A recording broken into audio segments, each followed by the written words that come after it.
샬롬 6월 23일 월요일입니다. 오늘도 하나님의 능력과 도우심이 함께 하시길 소망합니다. 이 시간 시편 말씀을 읽고 묵상하며 하나님 앞에서 침묵으로 기도드리겠습니다. 시편 51편 14절에서 15절. 하나님이여 나의 구원의 하나님이여 피 흘린 죄에서 나를 건지소서. 내 혀가 주의 의를 높이 노래하리이다. 주여 내 입술을 열어 주소서. 내 입이 주를 찬송하여 전파하리이다.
오늘 하나님이 우리에게 주신 말씀은 요한복음 5장 6절에서 9절입니다.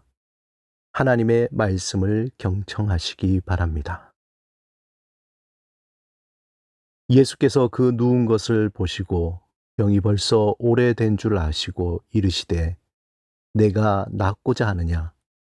병자가 대답하되 주여 물이 움직일 때에 나를 못에 넣어주는 사람이 없어 내가 가는 동안에 다른 사람이 먼저 내려가나이다. 예수께서 이르시되 일어나 내 자리를 들고 걸어가라 하시니. 오늘 요한복음 5장에 한 명의 사람을 소개하고 있습니다. 1절에 그 후에라고 시작을 하고 있는데 그때는 4장 후반부의 사건 이후라는 말입니다. 4장 후반에는 갈릴리에서 바로왕의 신하의 아들이 고침을 받는 사건이 있었습니다. 그 사건이 일어난 후입니다. 그 기간이 얼마나 지났는지는 알 수 없습니다. 하루인지 한 달인지 몇 달인지 정확히 알 수 없습니다. 아무튼 그 사건 이후에 명절이 되었습니다. 그런데 이 명절이 구체적으로 어떤 명절인지도 나타나 있지 않습니다. 6월절인지 초막절인지 알 수 없습니다. 다만 중요한 절기가 되어 예수님과 제자들은 갈릴리에서 예루살렘으로 사역의 장소를 옮기셨습니다. 당시 이곳에 많은 병자가 있었는데 그 많은 병자 중에서 조명은 한 병자에게 집중됩니다. 본문에 보면은 그의 이름이 무엇인지 또 나이가 어떻게 되는지 외모가 어떤지 어디서 왔는지에 대한 정보가 전혀 없습니다. 단지 그가 38년 된 병자라는 사실입니다. 그 외에는 우리의 상상에 맡길 수밖에 없습니다. 그런데 생각해 보면 본문에 나타난 38년 되었다는 표현 하나가 그에 대한 모든 것을 보여줄 수 있는 것입니다. 오늘 본문에서 이 병자가 38년 되었다는 것은 무엇을 보여주고자 한 것일까요? 게다가 이 병자는 혼자서는 움직일 수 없는 너무나 나약한 자였습니다.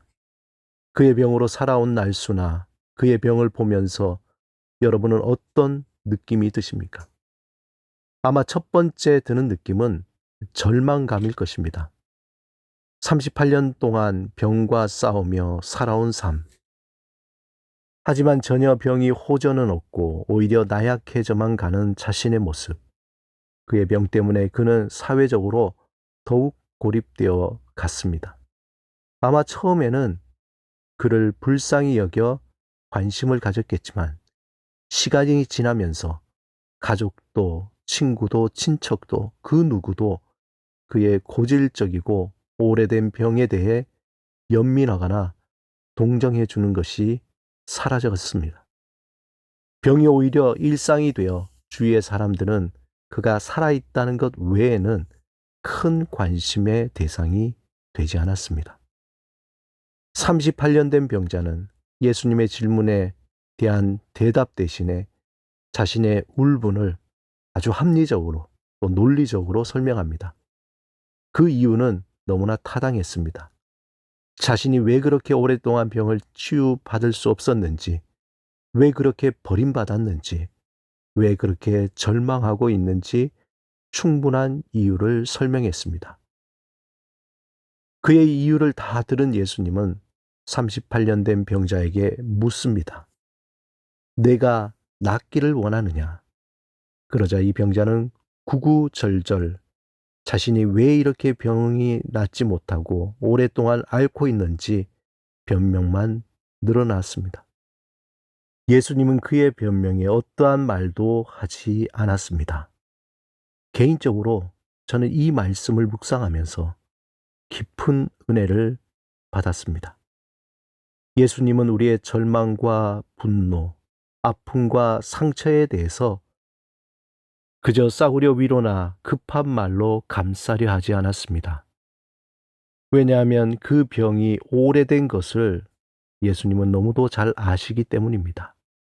그저 말 한마디 한다고 그 많고 많은 아픔과 그 깊고 깊은 상처가 치유되지 않기 때문입니다. 예수님은 38년 된 병자에게 새 창조의 삶을 보여주십니다. 본문 8절 9절에 보면 예수께서 이르시되 일어나 내 자리를 들고 걸어가라 하시니 그 사람이 곧 나아서 자리를 들고 걸어가니라. 이날은 안식일이니. 예수님은 병자에게 세 가지 분명히 명령하십니다. 첫째, 일어나라. 둘째, 자리를 들으라. 셋째, 걸어가라. 마치 썩은 내가 나는 나사로에게 예수님은 명령하십니다. 나사로야 나오너라. 이때 죽음의 굴에서 나사로가 걸어 나오듯이 38년 동안 썩은 내가 나는 자리에서 그 병자는 일어나 자신의 삶을 감싸왔던 자리, 원망과 절망과 분노의 자리를 거두었고 이제 새로운 새 창조의 삶, 하나님의 시간과 하나님의 공간으로 걸어갔습니다. 38년 된 병자가 혹시 저와 여러분은 아닐까요? 아직도 오래 묵혀둔 38년의 상처와 아픔, 거짓과 분노, 잘못된 습관과 행동들. 주님은 우리에게 말씀하십니다. 주님은 우리에게 그 모든 것을 치유하실 은혜를 주시길 원하십니다. 그리고 새로운 삶을 향해 일어나라, 자리를 들라, 걸어가라 말씀하십니다. 마음 깊은 곳에 죽이는 소리를 버리고 주님의 살리는 소리에 귀를 기울여야 합니다. 우리의 내면이, 우리가 머무는 자리가 38년 된 이름만 은혜의 집이 아닌 진실한 하나님의 은혜가 가득한 은혜의 집으로 변화시켜야 합니다. 오늘도 우리 안에 일어날 하나님의 새 창조의 삶을 기대하며 하나님의 살리는 소리를 경청하는 하루가 되시기를 바랍니다. 함께 기도 드리겠습니다. 주님, 우리 안에 깊이 박힌 오랜 상처와 아픔과 거짓과 분노, 잘못된 습관과 행동들이 예수의 이름으로 제거되게 하소서. 주께서 들려주시는 생명의 소리를 우리 안에 채우며 새 창조의 삶을 살게 하소서. 예수 그리스도 이름으로 기도드립니다. 아멘.